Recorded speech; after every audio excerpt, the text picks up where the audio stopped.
Hey guys! Welcome to Couple. Please like and subscribe if you like the video.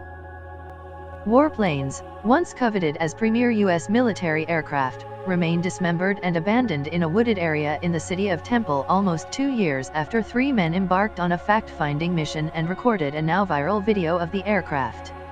An aviation expert from Dallas, a representative with the Fort Worth Aviation Museum and a Union Pacific worker came together that year after talk of the abandoned planes surfaced on social media.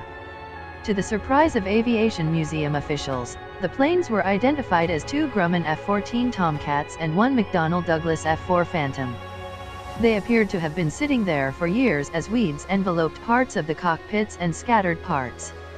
Navy officials confirmed that the planes have not been removed from the area, but they could not be reached for further comment by Friday afternoon. Fort Worth Aviation Museum Executive Director Jim Hodgson called the discovery in 2016 disturbing. It's a disrespect for not only the items and what they are, but what they mean to the defense of the country, Hodgson said. At the time of the discovery, Hodgson had communicated with the Naval Air Systems Command, NAVAIR, which maintains U.S. naval aviation aircraft. Hodgson said NAVAIR officials told him the planes had been mostly inoperable at a naval air base in Dallas. The air base closed down in the late 80s, and a contractor was supposed to transport them to a scrap yard, he said. Somehow, during that trip, they ended up on private property in Temple, he said.